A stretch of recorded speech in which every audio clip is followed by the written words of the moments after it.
కోటి సూర్యుల తేజం కోట్లగ పరలోక సైన్య సమూహము చేరి పరిశోధుడని నిన్ను పాడుచుండిరి దూతలు కోట్లగ పరలోక సైన్య సమూహము చేరి పరిశోధుడని నిన్ను పాడుచుండిరి దూతలు గాన ప్రతిగానములు మ్రోగుచుండిరి ధ్వనులు గాన ప్రతిగానములు మ్రోగుచుండిరి ధ్వనులు ఏకకంఠముతో త్రియేక దేవుడవని నిన్ను ఏకకంఠముతో త్రియేక దేవుడవని నిన్ను ఓ రాజా కోటి సూర్యుల తేజం యోధుల రాజా కోటి సూర్యుల తేజం.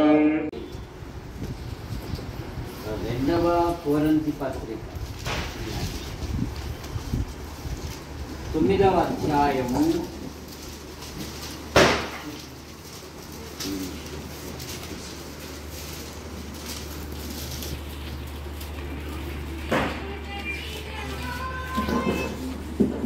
2వ కొరింథీ పత్రిక నుండి 9వ అధ్యాయము 10వ వచనం. విత్తువానికి విత్తనమును తినుటకు ఆహారం దయచేయు దేవుడు మీకు విత్తనము దయచేసి విస్తరింపజేసి మీరు ప్రతి విషయములో పూర్ణ ఔదార్య భాగ్యము గలవారగునట్లు మీ నీతి ఫలములు వృద్ధి పొందించును. ప్రార్థన చేసి ప్రేమించిన మా తండ్రి, మీ నామాన్ని బట్టి మీకు స్తోత్రములు. బత్తల దేవదానంద గారు ఆయన భార్య, కుమారుడు, వారి భార్యలు, వారి సంతానం, కుమార్తెలు, వారి భర్తలు, వారి సంతానాన్ని బట్టి మీకు స్తోత్రములు. మునుస్వామి ఆయన భార్యను బట్టి మీకు స్తోత్రములు. నైనా పిల్లలు బట్టి మీకు స్తోత్రములు, పెద్దవాడిని బట్టి మీకు స్తోత్రములు. రెండవ వాడిని జీవితంలో 5 మాసాలు మీరు కాపాడారు. ఇదిగో 6వ నెలలో మీరు ప్రవేశపెట్టారు. మరి కుమారుడు అలాగే తల్లిని దీవించండి, మంచి పోషకాలు దయచేసి ఎటువంటి బలహీనతలు కానివ్వకుండా మీరు కాపాడమని ఇప్పుడు కొద్దిసేపు నీ వాక్యం ధ్యానిస్తుండగా మీరు మాతో మాట్లాడి మహిమ పొందండి. యేసు ప్రభు నామములో ప్రార్థిస్తున్నాం తండ్రి, ఆమేన్. ఈ 2వ కొరింథీ పత్రిక 9వ అధ్యాయము 10వ వచనములో ఏమంటున్నాడంటే, తినుటకు ఆహారము దయచేయు దేవుడు. దేవుడు తన కుటుంబాన్ని, దేవుని యందు భయభక్తులు గల కుటుంబాన్ని ఆయన ఆశీర్వదించు దేవుడు. మునుస్వామి ఆయన భార్యను దేవుడు దీవించి ఆ 2వ కుమారుని బట్టి, పెద్ద కుమారుని బట్టి ప్రభును స్తుతిస్తూ బైబిల్లో కొందరు స్త్రీమూర్తులు తమ పిల్లలను ఉన్నతమైన వ్యక్తులుగా చేశారు. యేసు ప్రభు వారు కూడా పరలోకానికి వెళ్తున్నప్పుడు ఆ శిలువ మోయించున్నప్పుడు ఆ యెరూషలేము తల్లులు ఆయన యొద్దకు వచ్చినప్పుడు ఆయన అన్నాడు, అమ్మ నా కోసము కాదు, మీకోసము, మీ పిల్లల నిమిత్తము ఏడుగుడి అంట, ప్రార్థించుడి. తల్లిదండ్రులు పిల్లలను బైబిల్ పండితులు ఈ విధంగా సెలవిచ్చారు. 1 హీరోలుగా చేయగలరు అంటారు, 2 నీరోగా చేయగలరు అంటారు, 3 జీరోగా చేయగలరు అంటారు, కానీ మోషే తల్లిదండ్రులు తమ పిల్లలను హీరోలుగా చేశారు. వారు ఐగుప్తు దాసత్వంలో ఉన్నారు, కానీ తమ సంతానమును లక్షలాది మంది నడిపించే నాయకునిగా మోషేను తీర్చిదిద్దారు. అతి పరిశుద్ధ స్థలములో ప్రవేశించుటకు మరి యాజకునిగా, ప్రధాన యాజకునిగా అహరోను తీర్చిదిద్దారు. మిరియాము నాయకురాలుగా ఉన్నారు. కనుక మనకు బహుమానం ఇచ్చిన పిల్లలను ఉన్నతమైన వ్యక్తులుగా చేయాలి అంటే సదుపాయాలు అక్కర్లేదు. నీకున్న సదుపాయాల్లోనే నువ్వు ఉన్నతమైన వ్యక్తులుగా చేయగలవు. అందుకు విలాప వాక్యాల్లో ఏమని రాయబడిందంటే, నీ పసిపిల్లల ప్రాణము కొరకు నీ చేతులు ఆయన తప్పి. ఎక్కడెక్కడ నీ పసిపిల్లల ప్రాణము కొరకు, నీ పసిపిల్లల భవిష్యత్తు కొరకు, నీ పసిపిల్లల క్షేమము కొరకు శారా తన కుమారుడైన ఇస్సాకును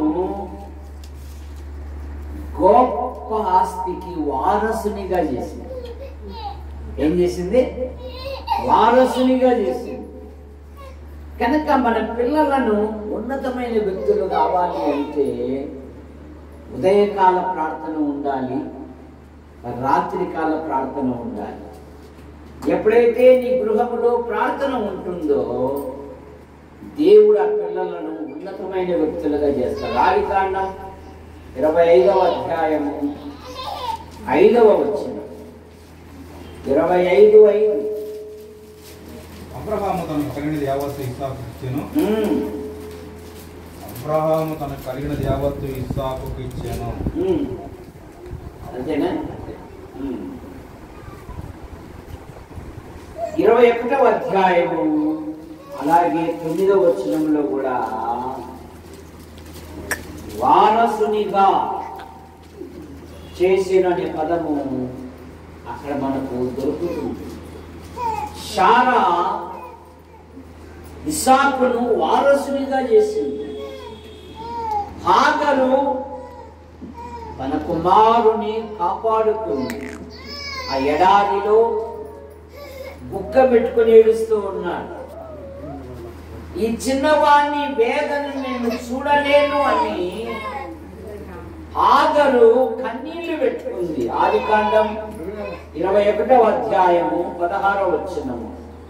ఈ పిల్లవాని చావు నేను ఈ పిల్లవాని చావును నేను చూడలేను. ఇంటి వేద దూరం వెళ్ళి కూర్చుని ఆమె ఎదురుగా కూర్చుని ప్రార్థిస్తూ ఉన్నది. దేవుడు ఇస్మాయేలును దేవుడు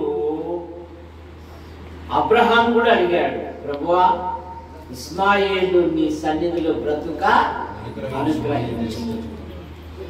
అప్పుడు అబ్రహాంతో దేవుడు అంటున్నాడు, ఇస్మాయేలుతో నువ్వు చేసిన మనను నేను విన్నాను. ఇదిగో నేను అతన్ని ఆశీర్వదించి అతనిని గొప్ప చేసేదని.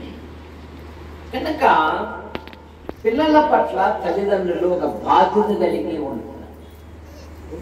యోబు అత్యంత ధనవంతుడు, సంపద మీద లేదు కానీ మనస్సు యోబునకు సంతానం మీద ఉంది.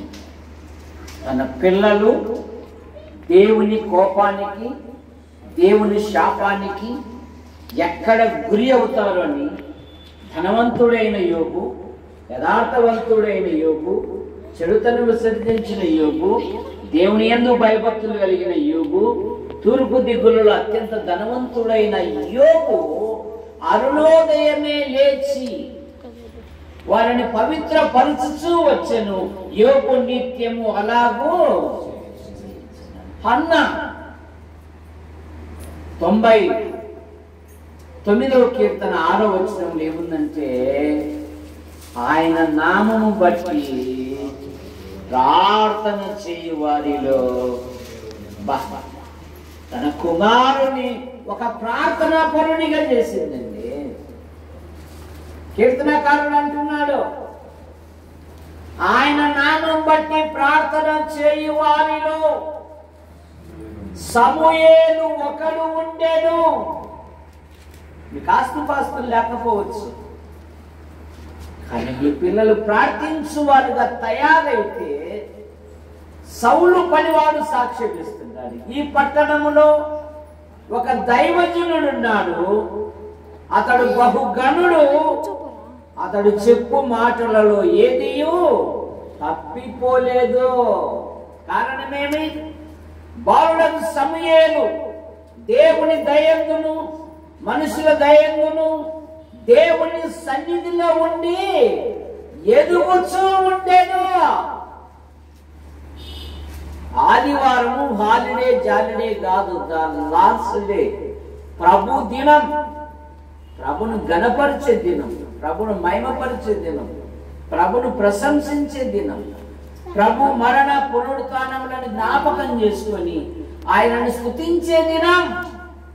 నేనును నా ఇంటి వారు అన్నట్టుగా దేవుని సన్నిధికి ఎవరైతే వస్తారో ఆ కుటుంబాలను దేవుడు ఉన్నతమైన వ్యక్తులుగా చేస్తారు. మరియా తన కుమారుడైన యేసు ప్రభును ఈ లోకానికి లోక రక్షకునిగా అనుగ్రహించారు. కుమారుని లోక రక్షకునిగా. ఇక బాప్తిసం ఇచ్చి యోహాను గురించి దేవుని దూతే సాక్ష్యం ఇస్తా ఉంది. అతడు పుట్టినందుకు అనేకులు సంతోషించి, అతడు పుట్టినందుకు కనుక మన ఆధ్యాత్మిక జీవితంలో దేవుడు బహుమానం ఇచ్చిన పిల్లలను దేవుని కొరకు పెంచాలి. సలోమి తన పిల్లల పట్ల గొప్ప కోరిక కలిగి ప్రభు దగ్గరికి వచ్చి మనవి చేస్తా ఉంది. ఏమని మనవి చేస్తా ఉంది? ఏమని అడుగుతుంది సలోమి? ఏమని అడుగుతా ఉంది? ప్రభువా, నా ఇద్దరు కుమారులు నీ కుడి ఎడమల కూర్చుండడానికి చూతివయ్యా. ఎంత గొప్ప ఆలోచన కలిగినదండి సలోమి. కనుక తినుటకు ఆహారము దయచేయు దేవుడు. ఇస్సాకుని గురించి ఒక మాట చదువుతాం. అతడు పాలు విడిచినప్పుడు అబ్రహాము గొప్ప విందు. ఎలా అభివృద్ధి పొందాలి? ప్రేమ యందు అభివృద్ధి పొందాలి, విశ్వాసములో అభివృద్ధి పొందాలి, జ్ఞానమునందు అభివృద్ధి పొందాలి, దేవుని వలన అభివృద్ధి పొందాలి. వెదజల్లి అభివృద్ధి గలవారు కలరు అని బైబిల్ సెలవిస్తారు. అభివృద్ధి పొందాలి అంటే ప్రార్థన చేయాలి. ఏం చేయాలి? 50:118 కీర్తన 25 వచ్చింది. నీవు నా దేవుడవు, నీవు నా దేవుడవు, నేను నీకు కృతజ్ఞతాస్తుతులు చెల్లించెదను. నీవు నా దేవుడవు, నిన్ను గణపరచెదను. నన్ను అభివృద్ధి పరచు అనే పదం లేదు అక్కడ. 118:25లో యెహోవా నన్ను రక్షించుము, యెహోవా దయచేసి అభివృద్ధి కలిగించుము. దయచేసి నన్ను అభివృద్ధి కలిగించు, నన్ను అభివృద్ధి పరచు, నన్ను అభివృద్ధి పరిచయ్యా అని అడుగుతాను. బలముతో, ధనముతో, పేరుతో అభివృద్ధి పొందలేవు. నన్ను అభివృద్ధి పరచు, నా కుటుంబాన్ని దీవించు. ఎప్పుడు అభివృద్ధి పొందుతావంటే నీలో ఉన్న దుర్మార్గతను తీసివేసినప్పుడు నువ్వు అభివృద్ధి పొందుతావు. యోబు గ్రంథం ఆఖరి మాట 22వ అధ్యాయం 23వ వచనం. సర్వశక్తిని వైపు నువ్వు తిరిగిన ఎడల, దేవుని వైపు నువ్వు తిరిగిన ఎడల, నీ గుడారములో నుండి దుర్మార్గమును దూరముగా తొలగించిన ఎడల నీవు అభివృద్ధి పొందెదవు. ఈ దుర్మార్గపు ఆలోచనలు, దుర్మార్గమైన పనులు, దుర్మార్గమైన క్రియలు చేస్తూ నేను అభివృద్ధి పొందుతానంటే నువ్వు వృద్ధులేకి కాదు కదా, పతనమైపోతుంది. దుర్మార్గతలు నీలో నుండి తీసివేసినప్పుడు నువ్వు అభివృద్ధి పొందుతావు. ఆఖరి మాట, దేవుడు నీకు తోడుగా ఉంటే అభివృద్ధి పొందుతావు. హోషేయ గ్రంథం 14వ అధ్యాయము 5వ వచనం. మంచు ఉన్నట్లు అతను పొందును, తామర పుష్పం పెరుగునట్లు అతడు అభివృద్ధి నందును. చెట్టునకు మంచు ఉండునట్లు నేను అతని పొందును.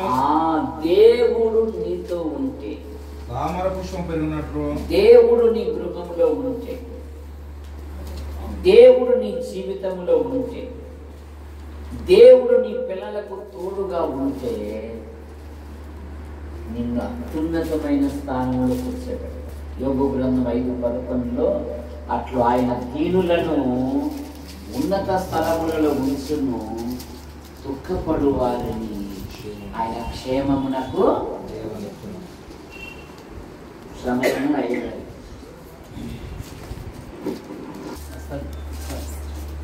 అది కట్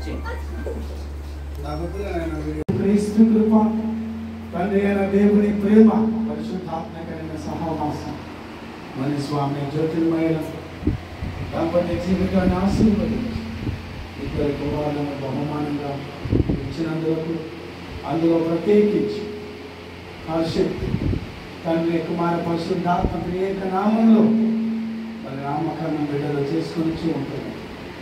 మీరే ఆ బిడ్డ పేరుకి తగిన జీవితం మరి మోసేలాగా, సమయోలులాగా, రోహానీలాగా, రోహానులాగా ఆ బిడ్డ యొక్క జీవితం ఉంటున్నట్టు ఇప్పుడు ఎల్లప్పుడు సదా దేవుడితో కాపాడని కాక.